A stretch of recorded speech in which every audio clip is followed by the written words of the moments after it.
기도하겠습니다.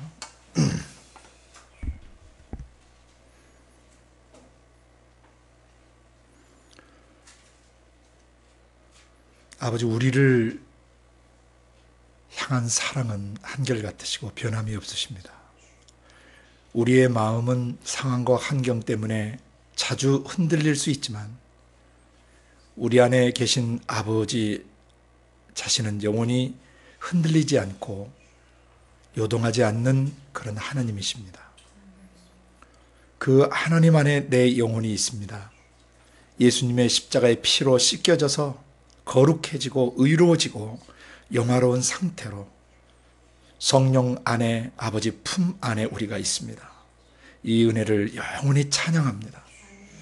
아버지, 지난 시간에는 죄로 인해서 마비된 그 중풍병자를 아버지 하나님께서 성령과 그 말씀 예수로 자유케 풀어놓으신 것을 보여주셨습니다.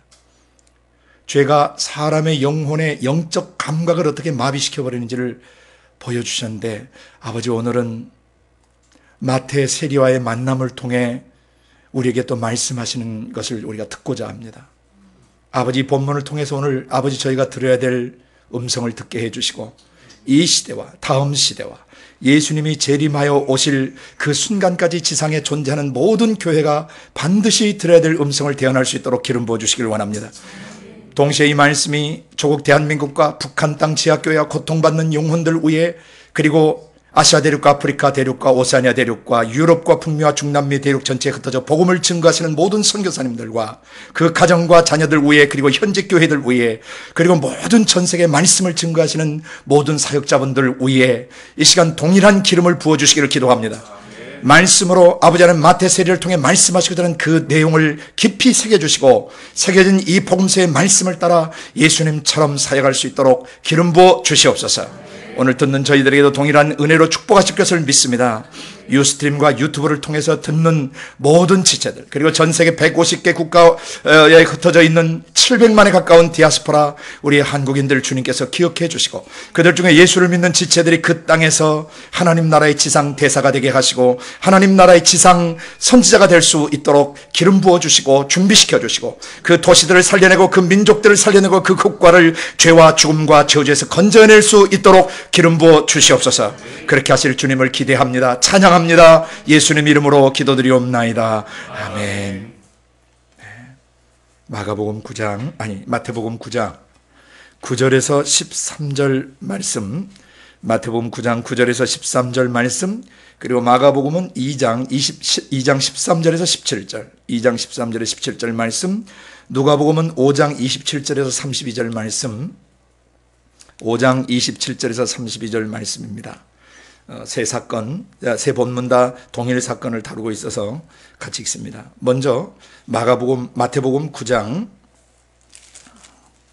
14절부터 한 목소리로 읽습니다. 그때 요한의 제자들이 예수께 나와 가로되 우리와 바리새인, 죄송합니다. 14절이 아니고 9절. 제 눈이 지금 왔다 갔다 합니다. 죄송합니다. 다시 정정합니다. 9절입니다. 예수께서 거기서 떠나 지나가시다가 마태라 하는 사람이 세관에 앉은 것을 보시고 이르시되 나를 좇으라 하시니 일어나 좇으니라. 예수께서 마태의 집에서 앉아 음식을 잡수실 때 많은 세리와 죄인들이 와서 예수와 그 제자들과 함께 앉았더니 바리새인들이 보고 그 제자들에게 이르되 어찌하여 너희 선생은 세리와 죄인들과 함께 잡수시느냐. 예수께서 들으시고 이르시되 건강한 자에게는 의원이 쓸데없고 병든 자에게라야 쓸데 있느니라. 너희는 가서 내가 긍휼을 원하고 제사를 원치 않노라 하신 뜻이 무엇인지 배우라. 내가 의인을 부르러 온 것이 아니요 죄인을 부르러 왔노라 하시니라. 아멘. 마가복음을 읽습니다.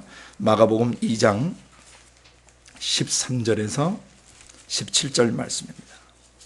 시작.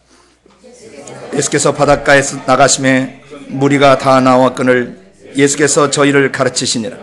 또 지나시다가 알페오의 아들 레위가 세관에 앉아 있는 것을 보시고 저에게 이르시되 나를 좇으라 하시니 일어나 좇으니라. 그의 집에 앉아 잡수실 때에 많은 세리와 죄인들이 예수와 그 제자들과 함께 앉았으니 이는 저희가 많이 있어서 예수를 좇음이러라.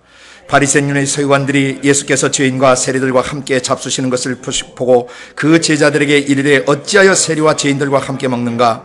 예수께서 들으시고 저희에게 이르시되 건강한 자에게는 의원이 쓸데없고 병든 자에게라야 쓸데있느니라. 내가 의인을 부르러 온 것이 아니요 죄인을 부르러 왔노라 하시니라. 아멘. 다시 누가복음 5장 27절에서 32절 말씀 읽습니다. 누가복음 5장 27절에서 32절 말씀입니다. 그 후에 나가사 레위라 하는 세리가 세간에 앉은 것을 보시고 나를 좇으라 하시니 저가 모든 것을 버리고 일어나 좇으니라. 레위가 예수를 위하여 자기 집에서 큰 잔치를 하니 세리와 다른 사람이 많이 함께 앉았는지라. 바리새인과 저희 서기관들이 그 제자들을 비방하여 가로되 너희가 어찌하여 세리와 죄인과 함께 먹고 마시느냐? 예수께서 대답하여 가라사대 건강한 자에게는 의원이 쓸데없고 병든 자에게라야 쓸데있나니 내가 의인을 부르러 온 것이 아니요 죄인을 불러 회개시키러 왔노라. 비슷한 내용들 같지만 주님이 거기에 마가적 특성, 누가적 특성으로 계시한 다른 내용들이 있습니다. 그건 다음에 마가복음, 누가복음을 다룰 때 더 깊이 다루도록 하고 오늘은 마태복음을 봅니다. 9장 9절에서 13절까지의 본문 말씀입니다.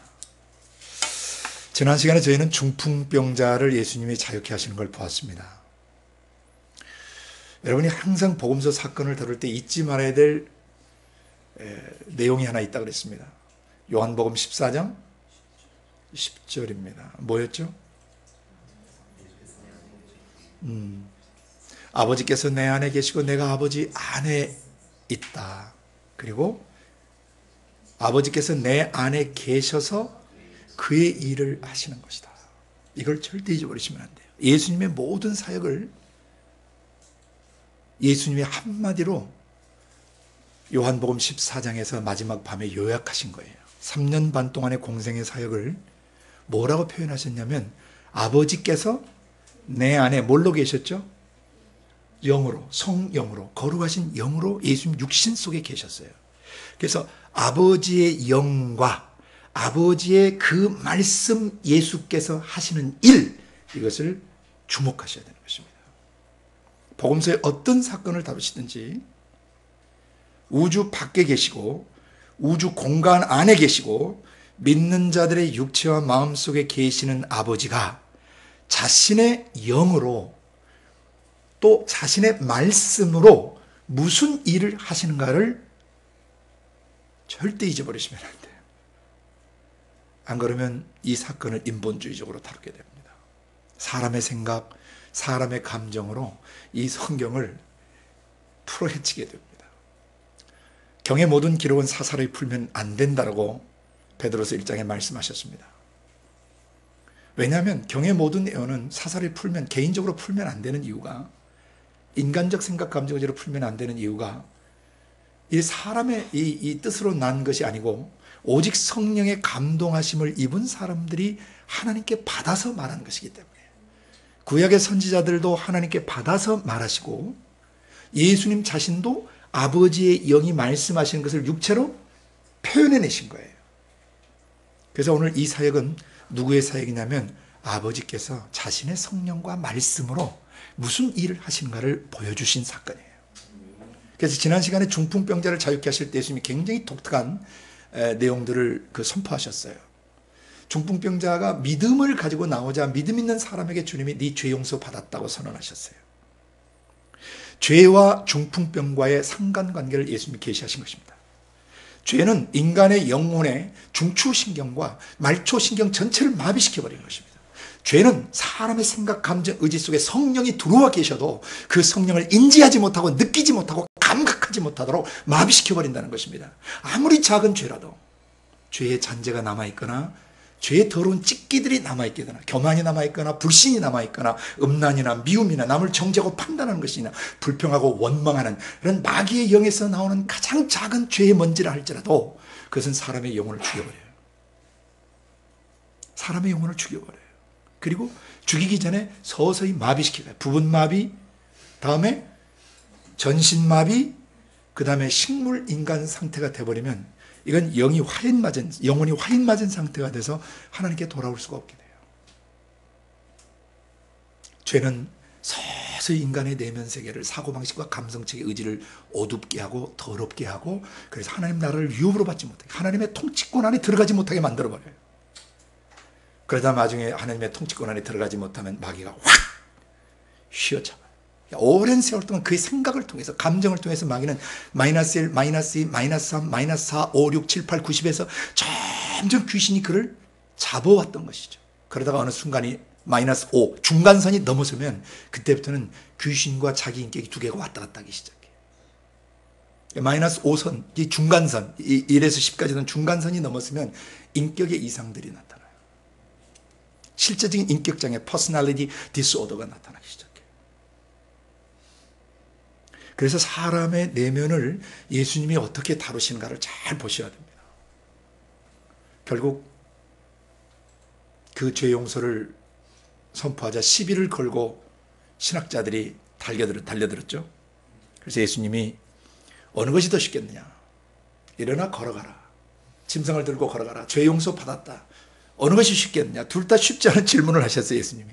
그러나 이 두 개가 다 어렵지만, 그러나 인자는 이 두 가지를 다 한다라고 말씀하신 것입니다.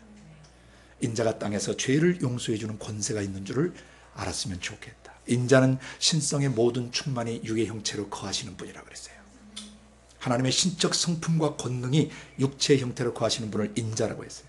벤 아담으로, 구약의 벤 아담이라고 하는 그 벤 아담은, 벤은 바나흐, 짓다, 일으켜 세우다 에서 왔다고 그랬어요. 사람을 일으켜 세우러 오신 분이 인자예요. 사람의 아들이세요. 사람의 모양으로 오신 것이죠. 사람을 사람답게 만들어 주시려고 오신 것입니다. 그래서 결국 그 영혼을 예수님이 자유케 하셨는데, 오늘은 마태셀이라는 사람과 그 마태셀이라는 사람의 집에 모인 수많은 죄인들과 세리들과의 관계에서 하늘 아버지께서 성령과 그 말씀 예수로 우리에게 말씀하실 게 있어요.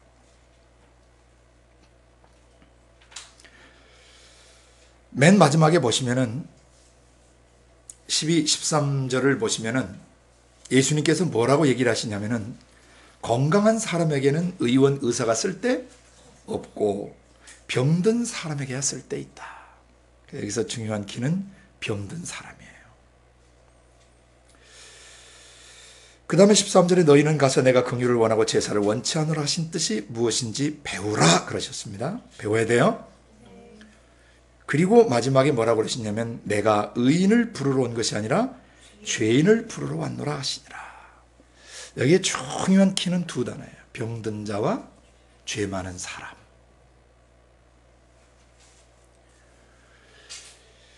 건강치 못한 영혼, 병들어버린 영혼, 오염된 영혼,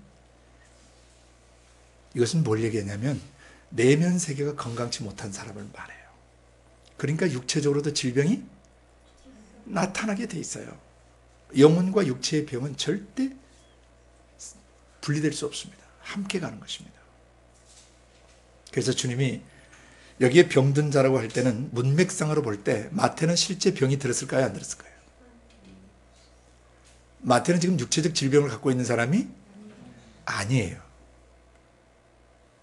그러면 이 병든 자라는 것은 문맥을 통해서 볼 때 내면 세계가 병들어 있는 걸 말하는 것이죠. 영혼에 병이 들었어요. 영혼에 문제가 있어요. 그럼 그 다음에 죄인이라는 단어도 의인과 죄인을 대조시켰기 때문에, 의인은 죄 없이 올바른 상태의 사람을 말합니다. 그럼 죄인은 불의한 사람이 되겠죠.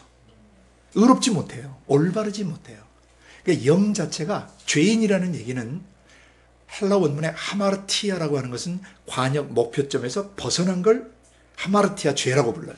그러니까 무슨 관역, 무슨 목표점에서 벗어났냐면 신적 성품, 하나님의 거룩하시고 의로우심, 하나님의 빛 되시고 사랑이심, 하나님의 온유하고 겸손하심에서 벗어난 것을 죄라고 불러요. 하나님의 성품과 위배되거나 하나님의 성품에 맞지 않는 것들. 근데 예수님은 이 죄에 대한 정의를 또 달리 요한복음 16장에서 성령이 오시면 죄에 대하여 의에 대하여 세상을 심판하시는데, 죄에 대하여라 하면 저희가 나를 믿지 아니합니다. 아버지 영에서 나오신 아버지의 말씀을 안 믿어요. 그 말은 아버지가 어떤 분이시고 어떤 성품을 지니고 계시고 어떤 일을 하시는가를 믿지 않는 거고, 그걸 말로 일러주시는 아버지 말씀이 현인에 오셨는데 그 말을 믿지 않는 거, 그게 죄예요. 아버지의 성품을 믿지 않는 죄, 아버지의 능력을 믿지 않는 죄, 아버지가 행하신 일들을 믿지 않는 죄, 그 죄가 있게 되면 영혼이 병이 들어버려요. 여기에 병은 문맥상 육체적 질병을 포함해서 육체적 질병을 다루는 것보다는 영혼의 질병을 다루는 것입니다. 그래서 오늘 본문에서 몇 가지 중요한 내용들을 성령이 쓰시는 사역자들이 꼭 배워야 되는 게 있습니다. 성령이 쓰시는 사람들, 성령과 함께 동역하는 사역자들이 반드시 알아야 될 게 있어요. 말씀을 주님 앞에 준비하시는 않는데 저는 애화를 거의 잘 들지 않습니다. 하나님께서 1988년 아주 오래된 내용을 떠올리셨어요. 그래서 오늘 본문을 다루기 전에 잠깐 그 얘기를 언급하고 이 내용을 하도록 하겠습니다. 88년은 제가 31살이 되던 해였습니다. 모 선교단체에서 선교사역을 하다가 공동생활하면서 제자훈련을 하는 그런 제자훈련학교 DTS라고 하는 곳을 제가 88년에 들어가게 됐습니다. 그때 그 국제단체에서 선교사역을 30여 년 이상 했던 베테랑 할아버지 선교사님이 머리가 허여셔가지고 오셨어요. 그래가지고 이제 뭐 파릇파릇한 우리 아버지 뻘 되시는 그런 선교사님께서 자기가 이제 남미에 어떻게 들어가서, 미국 분인데 남미에 어떻게 들어가 사역을 하셨고 또 거기에서 어떻게 젊은 지도자들이 그 땅에 일어나게 됐는가를 얘기하시면서, 그때 우리 20대 30대가 대부분이니까 이제 아들 같은 우리들에게 어떤 애화를 몇 개 얘기를 해주셨는데, 제 개인적으로는 그분이 아마 개인적으로 보셨던 환상 같습니다. 그런데 자기라고는 밝히시지 않고 어느 한 장면을 나눠주셨습니다. 아주 목초가 우거진 너무너무 멋진 초원, 그 위로 일무리의 말들이 막 말갈기를 휘날리면서 최선을 다해 뛰고 있는 것이에요. 너무너무 아름다웠어요. 그 근육과 갈기, 야성미, 그 속도감, 그 바라보는 것 자체는 너무 좋았는데, 그 펼쳐진 아름다운 장면 저쪽 구퉁이에 목장이 하나 있었어요. 말들을 키우는 목장이. 말뚝을 박아가지고 말들이 튀어 넘어가지 못하도록 말뚝을 박아가지고 이렇게 해놨는데, 거기에 주인이 그 말들을 이렇게 개인적으로 사육을 하는데, 기름지고 아주 좋은 말들이었지만 저쪽 밖에서 뛰어다니는 말들이 개들을 보면서 이렇게 손가락질하면서 웃었어요. 야, 이 바보들아! 그랬어요. 세상이 얼마나 넓고 좋은데 나와! 그랬단 말이죠. 튀어나오란 말이죠. 고리타분하게 거기 있지 말고. 근데 그 말들이 아니, 우리는 여기가 좋아! 그랬어요. 그게 첫 번째 컷이에요. 컷. 환상의 컷. 첫 번째 드라마 컷이에요. 그리고 나서 두 번째 장면이 샥 바뀌는데 대기근이 왔어요. 흉년이 들었어요. 그 아름다웠던 초원이 뭘로 변해버렸냐면 광야로 변해버린 것이에요. 그리고 그 광야를 막 날뛰던 그 아름다웠던 말들의 대부분은 죽고, 엄청난 무리가 다 죽고 몇 마리가 남아서 그 메마른 광야, 황량한 광야, 다 풀도 사이어버린 그런 곳을 걸어다니는데, 그렇게 아름답고 야성미 있고 힘있던 그 말들이 뼈다귀만 남아가지고 피실하면서 오늘 죽을지 내일 죽을지 모르는 상태로 어정어정 광야를 헤매고 있는 것이. 그러면서 여기 두 번째 또 저쪽 그 목장에 있던 말들이 또 나오는데, 거기 말들은 컸어요. 그 사이에 근육이 탁 나오고 힘이 생기고, 그리고 갈기에 기름기가 쫙 흐르는데, 희한한 장면은 주인이 어디를 가나 봐요. 수십 마리의 말들을 쫙 줄을 메워가지고 마차를 탁 메워가지고 출발을 하려고 하는 장면이었어요. 그런데 주인이 그 말 밑에 들어가서 수많은 그 말들 밑에 가서 발을 다 하나씩 들어서 점검을 하고 있는 거예요. 그 징을 박아서 이제 멀리 가야 되기 때문에, 먼 길을 가야 되기 때문에 이게 달릴 수 있는지 다리도 검사하고 다 하는데, 저쪽에서 누가 소리를 질러요. 여보시오, 거기서 무슨 위험한 짓을 하고 있는 것이오. 만약 말이 조금이라도 움직이면 당신은 그대로 갑니다. 그랬더니 누워서 말 발굽을 만지던 이 주인이 굉장히 여유 있는 목소리로 대답을 합니다. 염려하지 마십시오. 이 말들은 고도로 훈련된 말들입니다. 제 지시가 있기 전에는 한 발자국도 움직이지 않는 말들입니다. 31살 때 제가 이 선교사님의 얘기를 들으면서 내 젊은 날의 삶이 어떻게 사라져야 되는가를 정돈하는 시간이었습니다. 광야 세상에는 하고 싶은 것도 많고 할 일도 많습니다. 유학도 가고 싶고, 더 깊이 공부하고 싶고, 많은 것을 숙지하고 익히고 싶고, 철학도 더 깊이, 문학도 더 깊이, 주님을 위하여, 설교를 위하여 많은 걸 준비하고 싶은 그런 마음들이 있을 수 있어요. 그리고 그 말뚝을 쳐놓은, 말을 가둬놓은 그것은 굉장히 답답할 수 있고 힘들 수도 있어요. 그런데 마음껏 자기 원하는 대로 뛰어다니던 말들과 훌륭한 주인의 훈련을 받고 어떤 중요한 목적지를 향하기 위해서 준비된 말들과는 엄청난 차이가 있었다는 것이죠. 그때 저는 이미 결정했지만 다시 한번 결정했습니다. 성령님이 저의 그 주인이라는 걸 알았고 내가 그 말이라는 것을 이해했습니다. 주님, 제가 준마로 준비되어지기를 원합니다. 당신에 맞춰, 당신의 역사에 맞춰 이 시대와 다음 시대에 당신이 이루시고자 하는 그 거대한 뜻을 온전히 끌고 갈 수 있는 훈련된 말이어야 되고, 잘 질주하는 말이어야 되고, 가서 지치지 않고 그것을 달려갈 수 있는 그런 말이 되어지기를 원합니다. 그때 주님이 제게 주신 이해력은 You must be prepared. 반드시 준비해야 된다. For the next generations. 다음 세대를 위해 너는 여기서 고도로 훈련되고 준비되어야 한다. 그 노 선교사님이 사도적 은사를 가신 분이에요. 남미의 수많은 지도자를 세우신 분이에요. 그 말씀은 지금까지 제 마음속에서 한 번도 떠난 적이 없는데, 제목은 제 삶의 제목, 그 제목이 뭐라고 제목을 붙이면 준비의 의미를 아는 사람이에요. 준비의 의미를 아는 사람, 준비돼야 되는 것의 중요성을 인식하는 사람. 노아는 120년 동안 기회가 주어졌을 때 방주를 지었습니다. 100년이 넘는 세월 동안 방주를 뚝딱뚝딱 짓고 있는다는 것은 정상인이 볼 때는 또라이라고 볼 수 있어요. 저 영감탱이가 나이가 600세가 나이가 한 500세 가까워지더니 돌아뺐구나라고 생각한단 말이죠. 그리고 아들을 다 부르고 며느리들 다 불러서 일을 시켜요.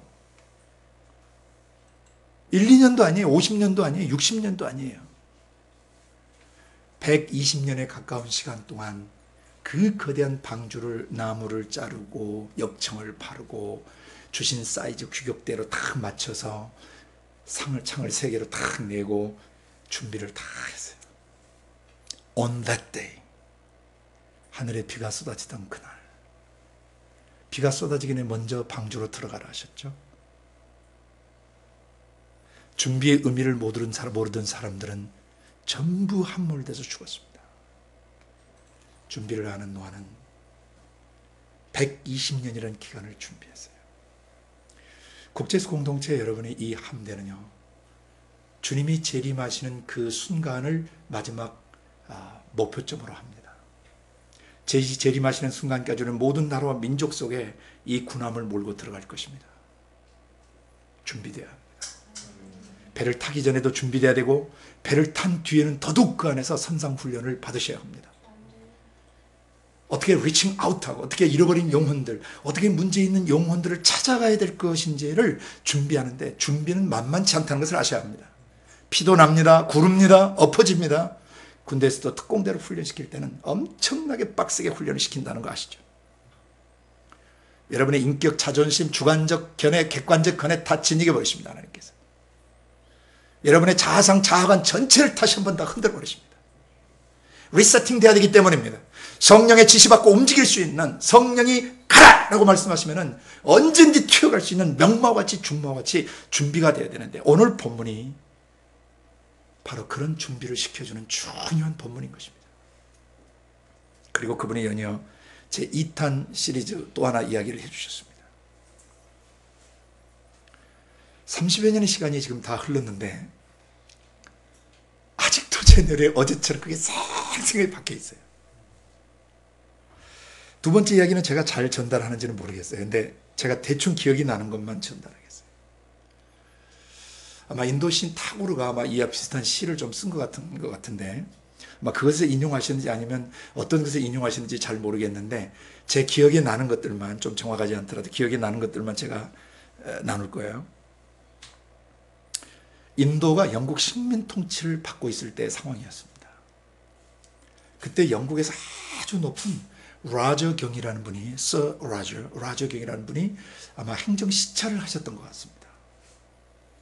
그래서 코끼리를 타시고 많은 수행원들과 군인들이 이분을 호위하면서 굉장히 높으신 분이에요. 쭉 가는데 그 당시도 인도에 거지들이 많았던 것 같습니다. 벌떼처럼 거지들이 몰려왔습니다. 한 푼 주세요, 한 푼 주세요. 여기서 비명에 가까운 막 소리를 지르는데 먼지바람이 막 이렇게 사람들이 막 떼거리로 몰려오니까, 그런데 그 중에서 들려오는 외마디 비명소리에 라저경이 코끼리 그 행렬을 멈추게 하셨어요. 세워라 그러셨어요. 그리고 그분이 코끼리 그 가마 있잖아요. 위에 타신데 거기서 내려서 그 외마디 비명을 지르던 그 가난한 거지, 손에 떼국물이 찍찍 흐르고 온몸에 떼국물이 찍찍 흐르는 그 가난한 거지 앞에 서셨어요. 분이 내가 너에게 뭘 해주면 좋겠냐 물으셨어요. 이때 이 거지는 정신이 나가버렸어요. 실제로 내려올 줄은 몰랐거든요. 혹시라도 뭐 던져주면 하나 받을까 싶었지, 저렇게 높으신 분이 그 높은 코끼리에서 내려오셔가지고 자기 앞에 설 줄은 몰랐어요. 그냥 그런 거 있잖아요. 갑자기 높은 사람과 있으면 가슴이 벌렁거려가지고 입이 안 떨어지는 그런 상황. 이렇게 있는데 그분이 물으셨어요. 네 손에 가지고 있는 것이 무엇이냐? 네, 동양한 쌀입니다 그랬어요. 쌀 몇 토를 쥐고 있어 이렇게. 그걸 나에게 줄 수 있겠느냐? 영문을 모르지만 달래는데 그냥 집어서 몇 개를 드렸더니 이렇게 보시고, 이제 자기는 짜다 보면 안 되니까 이렇게 있는데 손에다 그걸 딱 쥐어주시고 다시 가서 별 싱거운 양반 다 받네 하고 코끼리 행렬은 가버리는 거예요. 그리고 벌렁거리는 가슴을 진정한 다음에 해는 뉘엿뉘엿 저물어 가는데 이 거지가 손을 펴는 순간 그냥 쓰러질 뻔했어요. 라저경이 금덩어리를 이 아이 손에 쥐어주고 가신 거예요.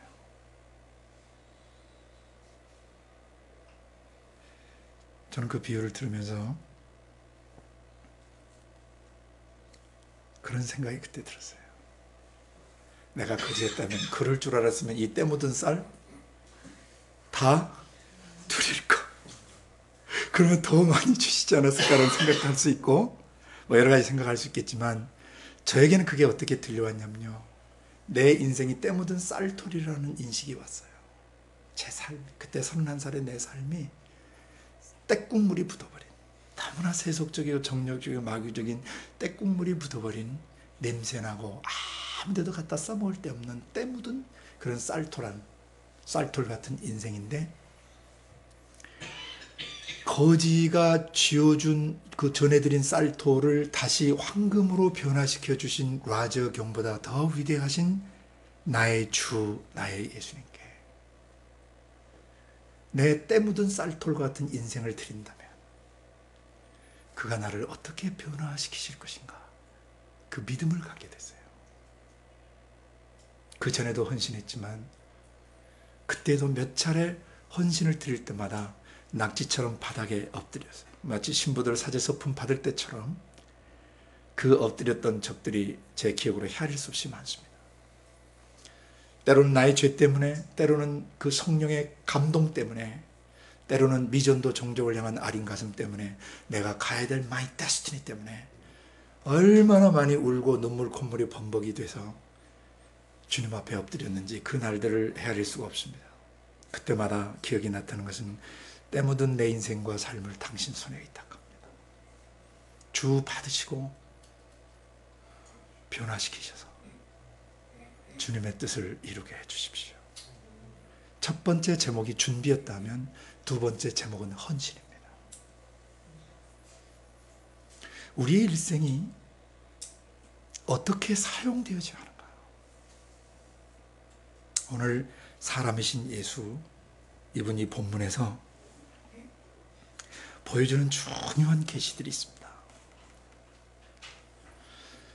병들어버린 한 영혼을 어떻게 다루시는가를 보여주시는 거예요. 아버지의 성령이 쓰시는 사역자, 아버지의 성령의 지도력을 발휘하는 사람, 사람의 육신을 입으신 예수,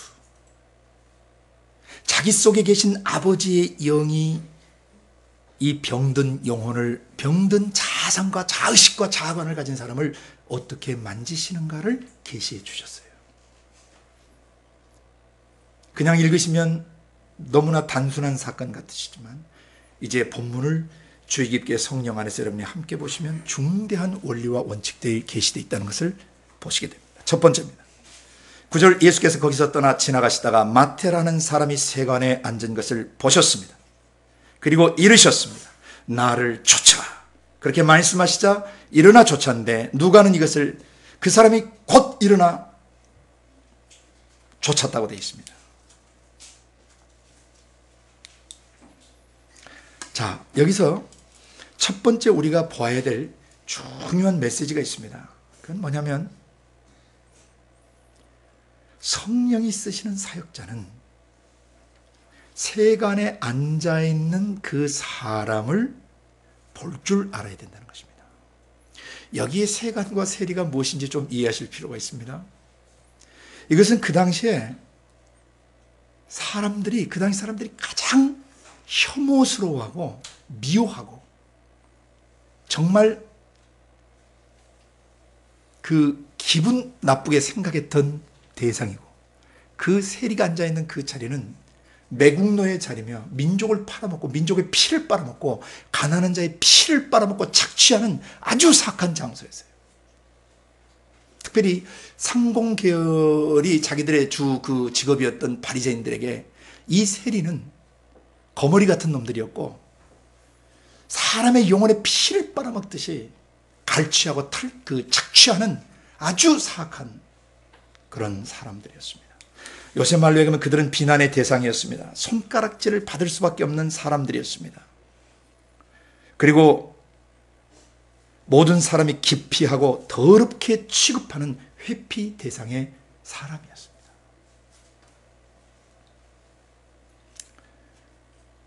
그는 매국노였고 저질스러운 인간으로 취급받는 존재였습니다. 남의 것을 갈취하고 남의 피를 빨아먹는 사악한 사람들이었습니다.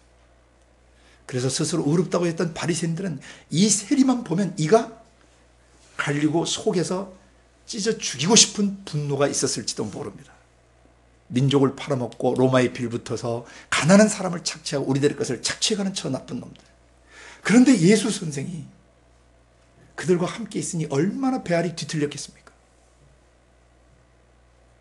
근데 문제는 여기서 예수님이 뭘 보여주시냐면 사역자는 문제를 볼 줄 알아야 된다는 것이에요. 한 사람의 문제 인식을 올바로 할 줄 알고 그 문제를 해결할 수 있는 능력을 가지고 있어야 된다는 거죠. 어떤 현장에 주저앉아 있는지, 그 사람의 영혼이 어떤 상태에 있는지, 어떻게 병들어 있고, 어떻게 더럽혀져 있고, 어떻게 짓눌려 있고, 어떻게 상처를 입고 있는지 한 사람의 영혼을 예리하게 볼 수 있고 그것을 관찰할 수 있는 그런 시각을 가지고 있어야 돼요. 왜? 하늘 아버지께서는 성령과 말씀으로 이런 사람을 주목하고 계시기 때문이에요. 겉으로 보면 돈이 있어요. 사회적으로 나름대로 자식들 뭐 그래 보라지 뭐 나 먹고 사는데 뭐 도와준 게 있어? 이 세리들이 겉으로는 그렇게 행했을지 모르지만 속으로는 얼마나 고통스러운 삶을 살고 있었겠어요. 삭개오도 마찬가지예요. 삭개오는 또 세리장이었어요. 옛날 60년대, 70년대, 80년대 세무 공무원 잘하면 집 몇 채 사기도 하고 우리나라에 그런 비리들이 정말 많았습니다. 요즘은 그렇지 않으시리라고 믿습니다. 또 대부분의 또 세무직의 공무원들은 정말 깨끗하고 거룩하게 살아가시는 줄로 믿고 끝까지 그렇게 사시기를 예수님 이름으로 축복합니다. 어쨌든 이 세리는 당시의 손가락질 대상이었고 사람들의 혐오 대상이었고 기피 대상이었고 민족의 배신자였어요. 사회 속에서 정상적으로 사회적 관계를 할 수 없는 그런 병자였습니다. 소외된 사람이었습니다. 아무도 가까이 하지 않는 사람이었습니다. 그들과 가까이 하면 동일 부류의 사람으로 취급받는데 누가 건강한 사람이 그들 곁에 가겠습니까? 근데 예수님은 정신이 나간 분처럼 너무나 천연덕스럽게 그를 갖다가 초청까지 하셨습니다. 나를 따라오너라. 제자들 당황했을 것입니다. 하나님 저놈하고 뭐 하시려고 따라오라 하시나? 그래서 9절에서 여러분이 첫 번째 보셔야 되는 것은 성령 사역자는 한 영혼의 상태를 정확하게 진단할 줄 알고 처방전을 내려서 그를 치유할 수 있는 준비가 되어야 한다. 첫 번째 그게. 어디에 그가 주저앉아 있는지를 보셔야 돼요. 분노에 주저앉아 있고 미움에 주저앉아 있고 음란에 주저앉아 있고 자기의 약한 열등감과 비교의식에 주저앉아 있고 그리고 자기 절망에 주저앉아 있고 두려움에 주저앉아 있고 불안과 근심과 염려와 긴장에 주저앉아 있고 정상적으로 자기 스스로 건강한 자상을 갖지 못하고 자의식을 갖고 있지 못하고 건강한 자관을 갖고 있지 못해요. 그러니까 보는 것마다 굴절돼 있고 느끼는 것마다 굴절돼 있어요. 왜곡돼 있어요. 사회적으로 지탄을 받는 대상이었고 다른 사람과 정상적인 관계를 할 수 없는 직업을 가지고 있었기에 그 사람에게 이 문제는 더 심각했어요. 세상 속에 살다 보면 다른 사람과 융화되지 못하고 다른 사람의 삶에 스며들지 못하고 다른 사람에게 항상 엇박자를 때리며 항상 센스가 형광등인 사람, 주변 파악이 안 되고 자기가 무슨 행동을 하고 있는지를 파악하지 못하는 이런 사람들을 사역자들은 볼 수 있어야 돼요. 그리고 그런 사람을 데리고 가실 수 있어야 돼요. 다루실 수 있어야 된단 말입니다. 나를 따라오라고 그랬어요. 예수를 따라가면 살아요. 두 번째, 그러자 그가 쫓았다고 돼 있죠. 그리고 두 번째 10절에 보시면 예수께서 그 마태의 집에 앉으셨어요. 그리고 음식을 잡수실 때 많은 세리들과 죄인들이 와서 예수님과 그 제자분들과 함께 앉아서 먹고 있었던 것이에요. 두 번째는 그 집에 들어가야 된다는 거죠. 문제를 인식했으면 그 사람의 영혼의 집에 그 상태에 침투에 들어가야 돼요. 먼 발치에서 구경하고 있으면 안 된다는 것입니다. 왜 저 사람이 저렇게 망가지고 깨져 있고 왜 저런 인격을 가지고 있고 왜 저렇게 관계를 못하고 왜 저렇게 하나님의 뜻에 맞지 않는 어두운 삶과 더러운 삶들을 살고 있는가? 그 문제의 집에 침투해 들어가서 같이 먹고 마셔야 돼요. 공동생활 같이 하셔야 돼요. 교제를 하셔야 돼요. 오늘날 수많은 사역자들이 문제 있는 사람의 삶의 침투에 들어가지 못하고 있어요. 수많은 사역자들이. 겉도는 것입니다. 왜 저 사람이 저런지 파악도 못하는 사역자도 있습니다. 오늘 예수님을 통해서 배워야 합니다. 들어갔더니 그 당사자 문제 있는 사람의 집에 그 현장에 침투해 들어갔더니 다른 복음서에 아까 읽었던 복음서에는 예수를 위하여 잔치를 베풀었다고 그랬어요. 문제 있는 자기를 맞아주시고 받아주신 예수님 앞에 잔치를 열었어요. 그러자 또 떼거리로 누가 몰려왔어요? 많은 동료 세리들과 죄인들인데 이 사람들이 주변에 문제 많은 사람들이에요. 잘 보세요. 이 본문에서 한 사람의 문제 있는 사람의 삶에 침투해 들어갔더니 그 주변에 많은 사람들이 있는 거예요. 사역자는 문제 현장에 들어갈 수 있어야 한다. 건강치 못한 자아상을 가진 사람, 자의식을 가지고 있는 사람, 자기 스스로를 잘 볼 줄 몰라요. 때론 브로큰 패밀리 안에서, 깨어진 가정 안에서, 또는 어떤 디스펑셔널한 가정 안에서, 엮이는 가정 안에서, 또는 건강치 못한 시대에 잘못된 정치 구조나 정치 체계 속에서 희생된 사람들, 또는 가난한 시대에 태어나서 정서 형상에 우울함을 갖고 있는 사람들, 항상 궁핍 정신을 갖고 있는 사람들, 여러 계층의 내면 세계가 병들어 있고 또 여러 면에서 사고방식이나 감성체계가 굴절되어 있고 왜곡되어 있는 사람들이 있는데 그분들의 삶에 들어가서 함께 먹고 마시고 교제하면서 그들의 삶을 만져줘야 된다는 것입니다. 세 번째입니다. 11절을 보십시오. 세 번째. 바리새인들이 그걸 봤습니다. 그리고 예수님 제자들에게 한 방 던졌습니다. 어째서 너희 선생님은 세리나 죄인들처럼 더러운 인간들과 함께 먹고 있는 것이냐? 아니 어디 먹을 데가 없느냐? 돈이 없느냐? 우리가 죽거나 꼭 저런 인간들하고 왜 뒤섞여서 먹느냐? 라고 비방을 했습니다. 다른 복음서에 보면은 마가복음 2장 16절은 바리새인의 서기관들이라고 돼 있고 누가복음 5장 30절에는 바리새인과 저희 서기관들이라고 돼 있습니다. 여기는 바리새인만 나왔는데 서기관들의 대부분은 당시에 바리새인들이 바리새 출신이었다고 합니다. 전승에 하면 그 당시 한 500여 명의 바리새인들인데 이 사람들은 상공업에 종사해서 돈이 많고 부유한 사람들이에요. 그러니까 당연히 연구를 할 수 있고 공부를 할 수 있어서 신학자들이 많이 배출됐습니다. 요새 말로 얘기하면은 바리새 신학의 거장들입니다. 신학적으로 교육적으로 굉장히 뛰어난 교수들이고 율법 선생들이고 이 서기관이 예스 하면 예인 거예요. 서기관이 아니다 그러면 아닌 거예요. 그 정도로 막강한 권세를 가지고 있었어요. 그러니 이 바리새인과 서기관들의 위험 앞에 갈릴리 촌 사람들이 거기서 맥을 쓸 수 있어요 없어요? 쫄 수밖에 없어요. 그 뒤에 예수님은 당당하게 중요한 걸 얘기하시는데 여기서 세 번째 보셔야 될 건 뭐냐면은 바리새인 부류의 사람들이나 서기관, 신학자들이에요. 공부를 많이 하고 율법학자들이에요. 이 부류의 사람들을 보는데 문제를 보고도 다룰 수 없는 사역자들. 예수님도 똑같이 그들의 문제를 보고 서기관과 바리새인도 똑같이 문제를 보는데 이 인간들은 꼴통성이 있어요. 마태 세리를 건질 생각은 염두도 못 내고 창기들에게 접근할 엄두도 못 내고 문제 있는 사람을 피해버리는 것이죠. 교회 안에서도 다루기 쉬운 사람에게는 접근을 하고 다루기 어려운 사람에게 피해버리는 이런 목회자들이 있다면 나중에 심판받지 않겠어요? 물론 그 사람이 교만해서 거역하면 어쩔 수가 없죠. 인격적으로 그가 뭐 싫습니다. 냅두세요. 그러면 그 사람 어떻게 하겠어요? 기도해 주는 수밖에 없겠지만은 뭔가 그 세리와 창기들. 예수님의 누가복음 16장적 표현으로 하면요.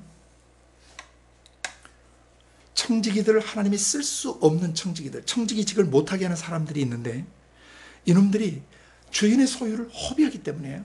그런데 그 다음에 무슨 비유를 쓰시냐면요. 부자와 나사로 비유를 써요. 거기에 부자가 바로 불의한 청지기들입니다. 서기관과 바리새인들입니다. 사두개인들입니다. 거기에 거지가 누구냐면 바로 이 세리와 창기들입니다. 문맥을 보시면. 그런데 이 부자들이 날마다 호화로이 연락을 해요. 자주색 옷을 입고 왕복을 입고 아주 귀티나게 살면서 호화로이 연락을.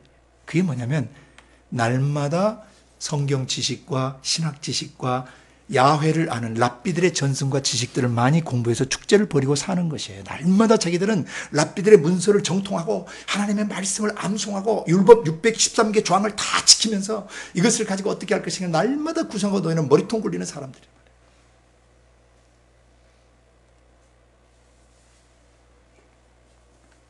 그 율법사들, 그 바리새인들, 그 곁에 누가 달라붙어 있었냐면 거지 나사로가 달라붙어 있었대. 감히 주인에서 그 상에는 나가지 못하고 어떻게 해요? 상에서 떨어지는 부스라기라도 먹으려고 갔더니 개새끼들이 와서 뭐예요? 헌대를 핥아버려요. 이거 예수님 굉장히 신랄한 비유입니다. 세리와 창기들의 마음은 자기가 봐도 죄인이고 주관적으로 봐도 자기가 죄인이에요. 하늘이 봐도 자기는 도저히 천국에 갈 수 없는 사람들이에요. 그래서 성전에 못 나가고 바리새인과 서기관들이 사두개인들 나가서 다 주님 내가 일에 2번 금식하고 내가 이렇게 의롭고 내가 이렇게 신앙생활을 잘하고 내가 이렇게 하나님을 위해서 영광스럽게 살고 있습니다 하고 막 허리 펴고 손들고 막 길 모퉁이에 서서 막 자신 있게 기도하는데 세리와 창기는 그 곁을 가지도 못하고 다만 하늘을 우러러보면서 나는 죄인, 다만 나를 불쌍히 여겨주시기를 원합니다. 남이 봐도 더럽고 자기가 봐도 너무 초라하고 더러운 것이. 근데 개들이 와서 헌대를 핥았다는 것은 뭐냐면 상처 입은 그런 사람들의 돈을 갈취해 가는 것이에요. 과부의 가산을 삼키는 놈들. 가난하고 자기 스스로를 변호할 능력이 없는 약자들과 문제 있는 사람들의 돈을 갈취하고 뺏어가고 그들을 이용해서 자기 유익을 챙기는 놈들이 바로 개들이에요. 사역자들입니다. 그들의 약점을 이용해서 돈을 갈취하는데 오늘날에도 그런 놈들이 있을지 모르겠습니다. 문제 있는 성도들과 연약한 성도들의 돈을 갈취하고 그들을 이용해서 유익을 챙기는 그런 나쁜 놈들이 오늘도 있겠죠.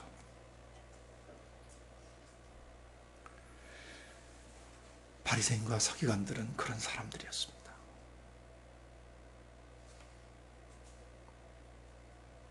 그들은 창녀들의 문제와 세리들의 문제를 보았지만 그들을 터부시하고 더럽게 여기고 버려두고 그들의 삶에 침투에 들어가지 않는 그런 시대의 지도자들이었고 그런 영적 사역자들이었습니다.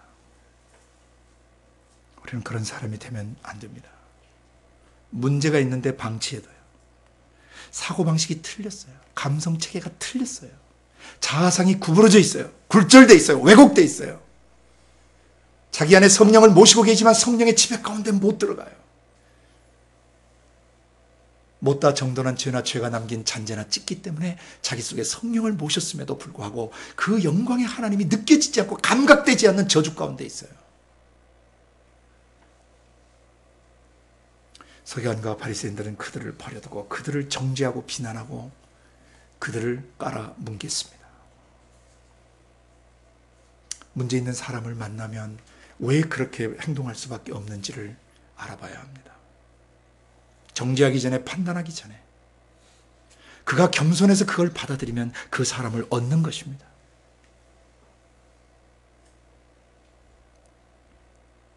마지막 네 번째 14절, 12절부터 14절을 보시기 바랍니다. 예수님이 들으셨습니다. 그들이 비난하는 소리를 예수님이 들으셨습니다. 그리고 말씀하셨습니다. 건강한 사람에게는 의원이 있을 데 없고 병든 사람에게야 의원이 필요하다. 쓸 데 있다. Who needs a doctor? 누가 의사가 필요해요? 아픈 사람. 여기 진짜 병자는 누구였을까요? 서기관과 바리새인이었습니다. 그래서 예수님이 두 개의 이중 메시지를 던지는 거예요. You need a doctor. 문제없다고 생각하는 너,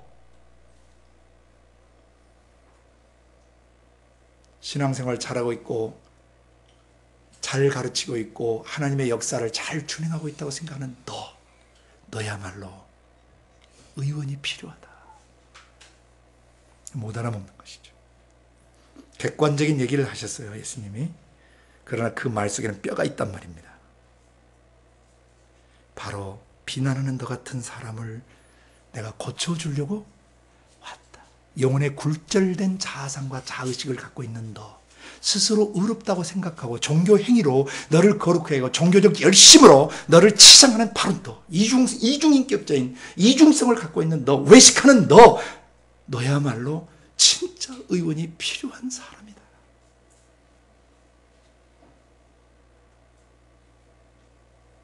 그러면서 예수님이 13절에 너희들은 가서, 이 말은 바리새인들, 서기관들, 신학자들, 교리학자들, 영적 지도자라고 하는 너희들 가서 내가 긍휼을 원하고 제사를 원치 아니하노라 하신 뜻이 무엇인지 배우라. 자, 여기서 우리는 앞에 나온 사람들의 문제를 진단할 수 있어요. 왜 그들은 이런 문제가 안 느껴지고 안 보일까요? 왜 셀이나 창기들을 보면서 가슴이 미어지지 않을까요?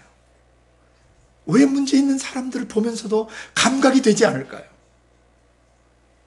왜 그들을 배타하고 그들을 멀리 보내버리고 그들을 기피하고 그들로부터 회피하고 도망갈까요?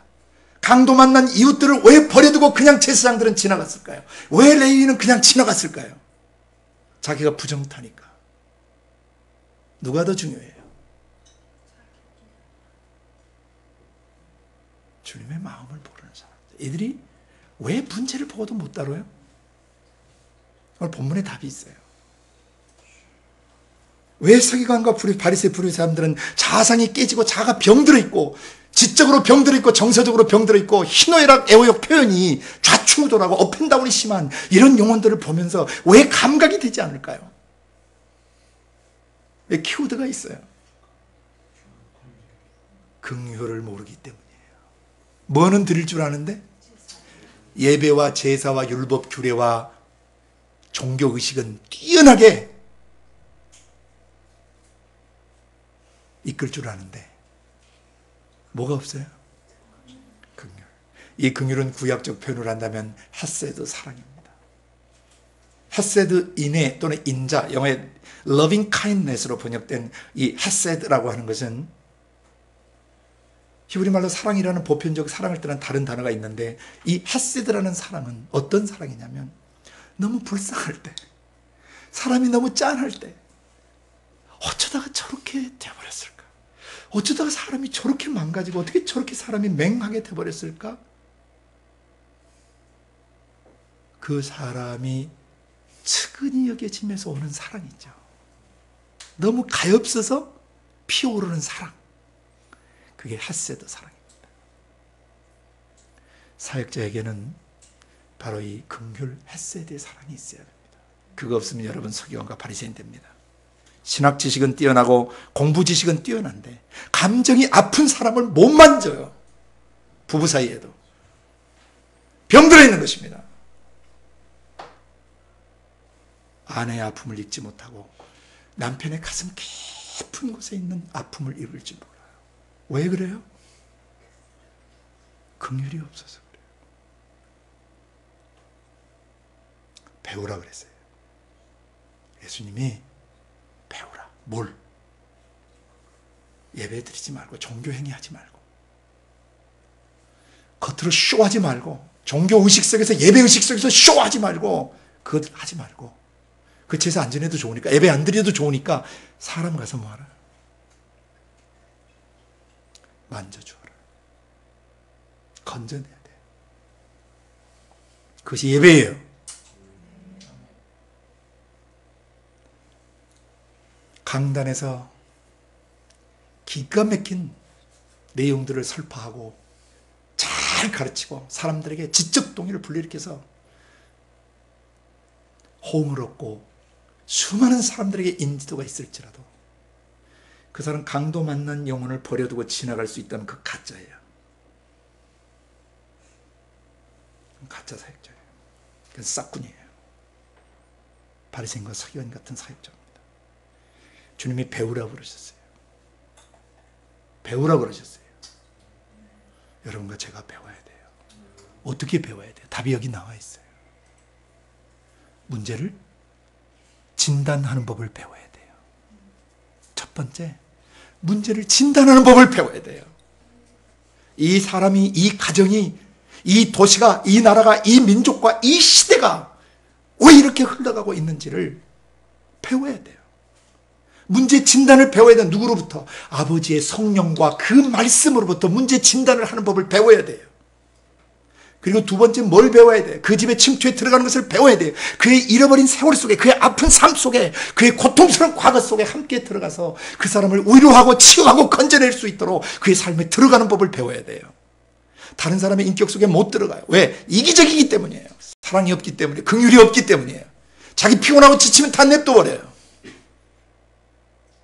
이것은 사역자가 될 수 없는 사람이에요. 부지런히 배우셔야 합니다. 저 사람이 왜 저렇게 살 수밖에 없는지, 저 부부가 왜 저런 관계 있고, 저 아이가 왜 저런 상태 있고, 내 친구가, 내 친척들이, 내 집안 식구들이 왜 그럴 수밖에, 우리나라 이 민족이 왜 이렇게 될 수밖에 없고, 이 시대가 왜 이렇게 될 수밖에 없는지 문제의 현장에 들어가서 아버지의 성령과 그 말씀 예수를 통해서 배워야 돼요. 문제의 현장 속으로 들어가는 법을 배워야 합니다. 가서 교제하는 법을 배워야 합니다. 삶을 나누는 법을 배워야 합니다.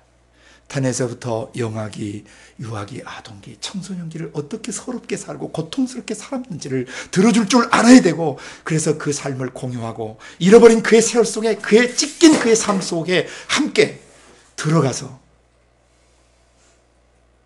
그의 아픔을, 짐을 같이 지고 십자가의 예수 그리스도의 사랑이 무엇인지를 전하고, 십자가에서 그 저주들이 어떻게 끝났고, 그 과거의 고통스러운 기억과 문제로부터 당신이 어떻게 자유케 됐는지, 어떻게 예수 그리스도 안에서 새 사람이 됐는지를 교제하면서 알려주고 그 사람을 끄집어내야 되고 도와줘야 된다는 것입니다. 배워야 됩니다. 긍휼히 여기는 법을 배워야 돼요. 하나님 아버지는 이 세상에 망가진 모든 사람들을 창조의 원형으로 보십니다. 죄 없고 순결했던 원래의 모습으로 사람을 보세요. 그리고 두 번째, 마귀의 지정의를 받아들여서 어떻게 인격이 파괴되고 자아의식이 파괴되고 자아관이 비뚤어지고 자아를 보는 관이 비뚤어지고, 그래서 마지막에 자아상 셀프 이미지가 잘못 맺혀요. 자기는 능력이 없는 사람이에요. 자기는 성격이 이런 사람이에요. 자기는 대인관계가 안 되는 사람이에요. 자기는 이런 부류의 사람이 어려워요. 자아상이 깨져 있고 굴절되어 있는 것이에요. 탄의 아이서부터 숨 끊어지는 노인에 이르기까지 어떤 계층의 사람이든지 여러분이 자연스럽게 다가갈 수 있어요. 그게 성령의 사람이고 예수 사람이에요. 나이 들면 나이 든 분들에게, 어리면 어린이들에게 친구가 되어지고 그들과 동화될 수 있는 그 사람이 성령의 사람이고 성령의 사역자입니다. 바울은 얘기했습니다. 율법이 있지만은 내가 율법 없는 사람에게는 마치 율법 없는 사람처럼 대해서 일단 그를 얻고자 하면 어쩌든지 그 사람의 모습대로 같이, 그의 형태대로 같이 있어주면서 그 사람을 건져내는 것이 바울 사도의 목적이었던 것처럼, 문제를 진단하고 그 삶에 들어가서 그 사람의 죄짓고 불의한 상태, 올바르지 못한 마음 씀씀이를 고쳐줘야 돼요. 배워야 됩니다. 이걸 배우라 그러셨어요. 제사 원치 않고 핫세드의 사랑, 그 사람을 불쌍히 여기고 측은히 여기고 왜 저 사람이 저렇게까지 됐을까? 가슴 아파하는 그 하늘 아버지의 마음을 배우라. 그래야 아버지의 성령과 코드가 맞아서 기름 부음이 흘러가고 치유가 일어난다는 거예요. 예수님은 그런 사역자셨습니다. 제자들도 그런 사역자였습니다. 그래서 예수님과 제자들이 그들 집에 들어왔을 때 그들은 너무나 평안했습니다. 감사했습니다. 기뻤습니다. 삭개오 같은 경우는 너무너무 기뻐가지고 벽장 속에 숨겨놨던 돈까지 뭐 했습니까? 뜯어내고 내가 남에게 토색한 거 있으면 몇 배로 이걸 갚겠습니다. 예수님이 그랬습니다. 이 사람도 아브라함의 아들이다, 자손이다. 죄 회개와 함께 행동이 구체적으로 나온 사람이었어요. 마지막 예수님이 배우라 다음에 내가 의인을 부르러 온 것이 아니라 죄인을 부르러 왔노라. 의인은 죄 없이 올바른 사람들을 말해요. 죄인은 의롭지 못하기 때문에 불의한 사람이에요. 더러운 사람이에요. 죄인은 올바르지 못한 사람이에요. 사고방식이나 감성체계, 의지에 마귀의 지정이가 배어있는 사람들이에요. 천국에 갈 수 없는 사람들입니다. 그런데 주님이 누구를 부르러 오셨다고요? 죄 있는 사람, 문제 있는 사람을 부르러 오셨다는 거예요. 그게 하늘 아버지의 마음입니다. 근데 스스로 의롭다고 생각하면 그 사람을 구원할 수가 없어요. 여기 서기관과 바리새인에게 주님이 두 가지를 얘기하신 거예요. 너는 병들었다. 너는 죄인이다. 네가 행위로 스스로를 의롭게 하고 율법 준수로 의롭게 하고 네가 어떤 계명을 지킴으로 의롭게 되는 줄로 착각하고 있는데 그건 너를 의롭게 하는 거 아니다. 그 의는 예수 그리스도가 십자가에 오셔서 완성시켜야 그 의가 네 안에 경험되는 것이다.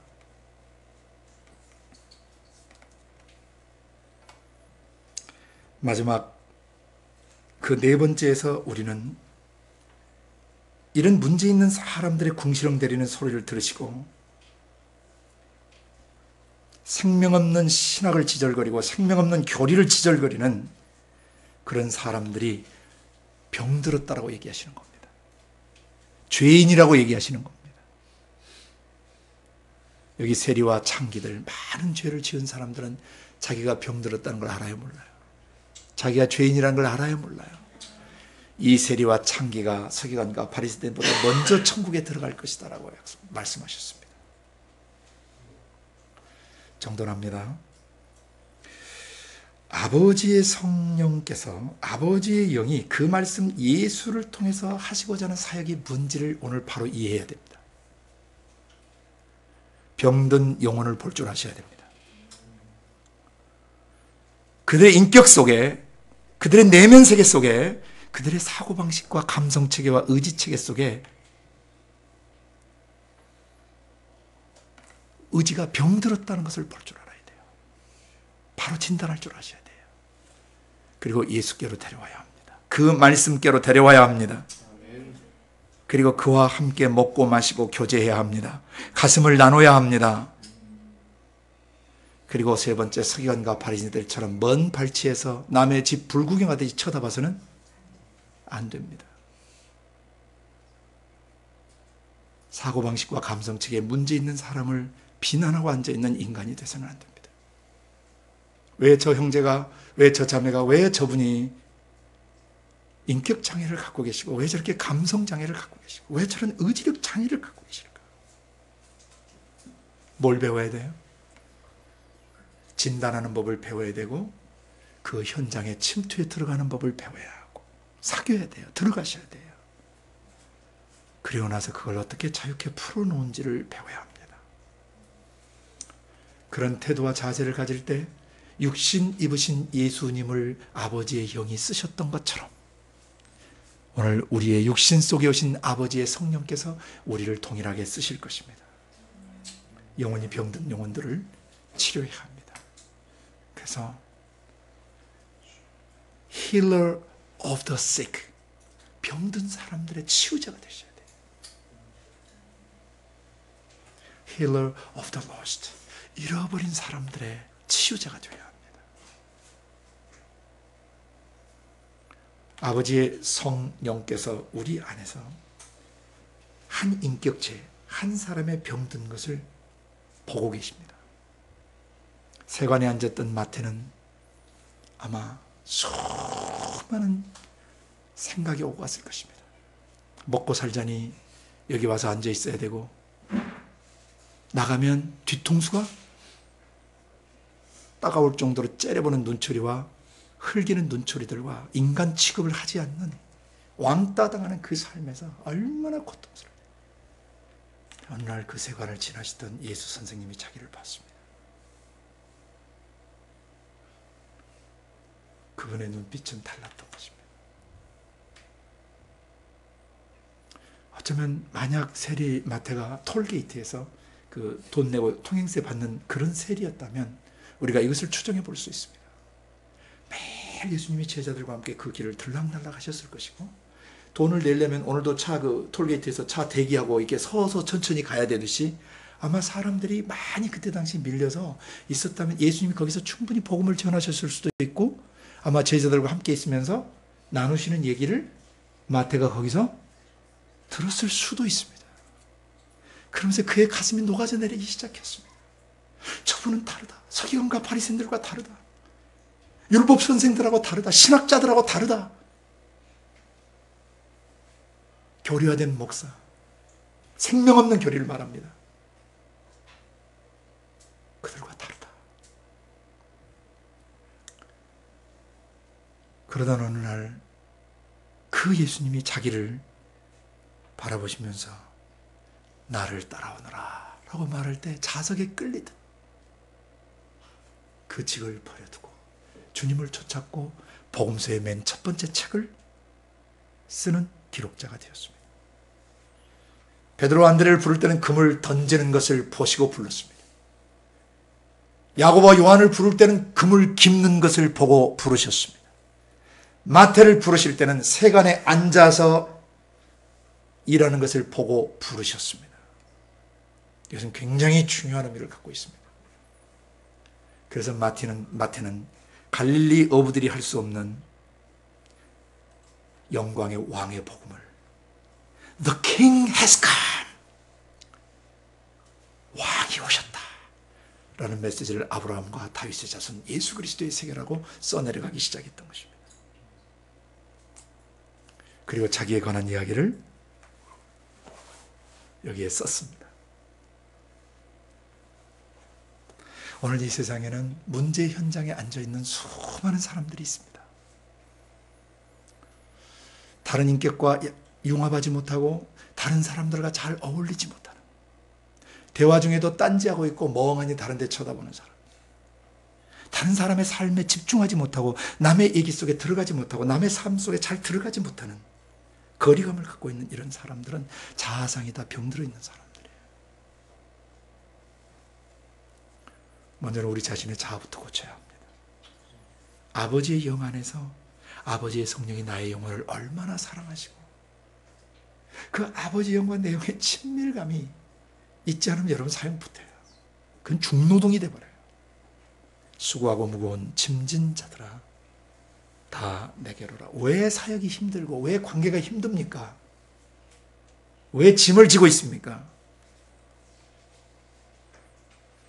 마태복음 11장 28절에 수고하고 무거운 짐진 자들아 다 내게로라. 내가 너희를 쉬게 하리라. 나는 마음이 온유하고 겸손하니 내 멍에를 메고 내게 배우라. 뭘 배워야 돼요? 온유와 겸손해지는 법을 배워야 돼요. 그래야 쉼을 얻어요. 마음이 겸손하고 온유하면 누가 아무리 날 쑤셔야 돼도 요동하지 않습니다. 왜? He knows me, I know God. 그분이 나를 아시고 내가 그분을 알아요. No one, nothing can shake me. 나를 흔들 수 없는 거예요. 어떤 사람, 어떤 환경 문제도 내 영혼을 흔들 수 없어요. 아버지를 알아야 돼요. 어떤 아버지? 천지의 주제이신 아버지를 알아야 돼요. 하늘과 땅의 모든 것을 주관하고 계시는 아버지를 알아야 돼요. 이것을 지혜롭고 설계 있는 자들에게는 감춰버려요. 하나님의 지상 통치가 어떻게 진행되는지 몰라요. 지혜롭고 설계 있는 나름대로 똑똑한 사람들은 몰라요. 그걸. 그러나 어린아이들에게는 이것을 나타내심을 감사합니다. 어린아이가 누구냐면 당시 제자들이에요. 말하면 그대로 믿는 사람들. 철저히 아빠나 엄마 의존적인 그런 사람들. 철저히 아버지가 없이는 살 수 없다고 고백하는 그 사람들이 어린이들이에요. 그들에게는 계시하신다는 거예요. 옳습니다. 이렇게 된 것이 아버지의 뜻입니다. 아버지 외에는 이 아들, 아버지 품속에 나오는 아들을 아는 자가 없고 아들과 아들의 소원대로 계시를 받는 자 외에는 이 아버지를 아는 자가 없습니다. 곧 아버지 품속에 나오신 그 말씀 예수와 그 말씀의 계시가 깨달아져야 아버지가 이해되어지는 것입니다. 이 아버지가 없으면 수고하고 무거운 짐을 지고 지가 다 일하게 돼요. 그래서 지가 지쳐요. 그래서 예수님이 제자들에게 내 멍에를 메고 내게 배워라. 그리하면 너희 마음이 쉼을 얻으리니 내 멍에는 쉽고 내 짐은 가볍단다 라고 얘기하셨어요. 하나님이 지어주는 멍에는, 사역의 멍에는 절대 무겁지 않습니다. 그리고 예수님이 짐 지어주시는 천국 사역의 짐은 절대 짐은 무겁지 않고 멍에는 어렵지 않습니다. 여러분이 아침 묵상 시간에 보지만 선생님이 이상하게 나누면 쉬워지죠. 내가 보면 죽어도 안 보이는데 선생님이 나누면 이상하게 쉬워지는 거예요. 왜 그러죠? 멍에를 매서 그래요. 아버지의 성령의 멍에 매는 법을 어려서부터 배웠어요. 그래서 여러분이 구약에 읽다 보시면 사람이 젊어서 멍에를 매는 게 좋다 그래요. 어린 시절부터 하나님과 멍에 매는 법을 배우셔야 돼요. 지금이라도 안 늦었습니다. 그래서 아버지의 성령, 아버지의 영과 여러분 영혼과 육신이 완전히 하나 돼서 살아야 병든 사람을 볼 수 있고, 그런 문제 있는 사람 속에 자연스럽게 들어갈 수 있고, 그 다음에 그들을 바리새인처럼 방관하지 않고, 그 다음에 그 사람들의 병든 상태와 죄된 상태를 치유해주고 회복해주고 구속, 치유, 회복, 재건축해주는 성령 사역자가 되는 것입니다.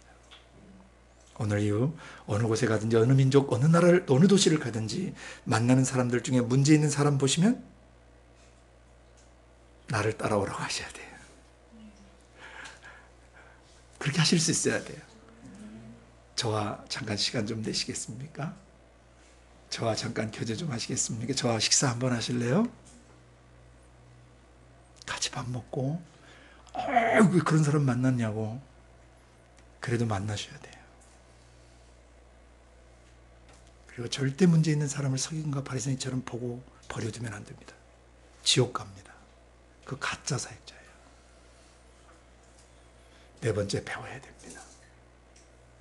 배워야 됩니다. 긍휼을 배워야 됩니다. Father heart and mother heart of God.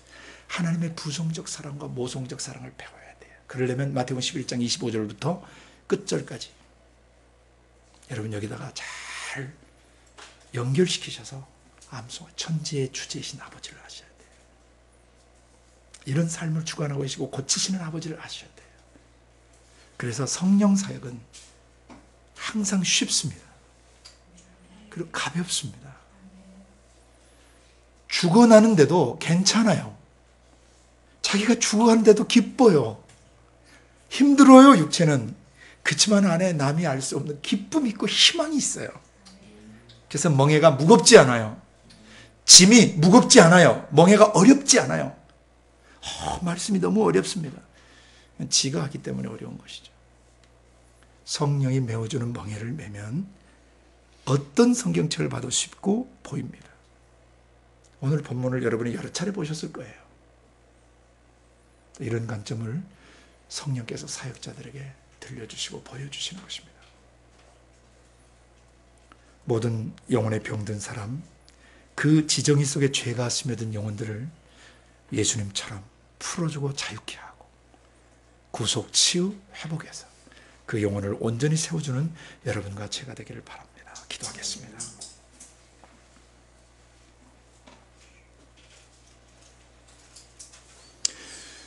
살아계신 아버지 하나님, 오늘도 우리 육체 속에 성령으로 계시면서 우리의 눈을 밝히시고 우리의 시각을 교정하셔서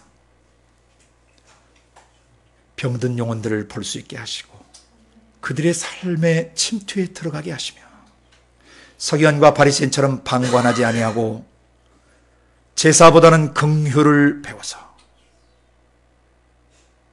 병들어 있는 그 영혼을 만지고 죄로 오염되어 있는 불의한 영혼을 십자가의 피로 정결케 하고 거룩케 하고 의롭게 만들어주고 영화롭게 만들어서 아버지의 성령이 주시는 그 말씀을 따라 그 속사람을 하나님의 형상으로 회복시킬 줄 아는 그런 성령 사역자, 성령이 쓰실 수 있는 지도자가 되게 하여 주시옵소서.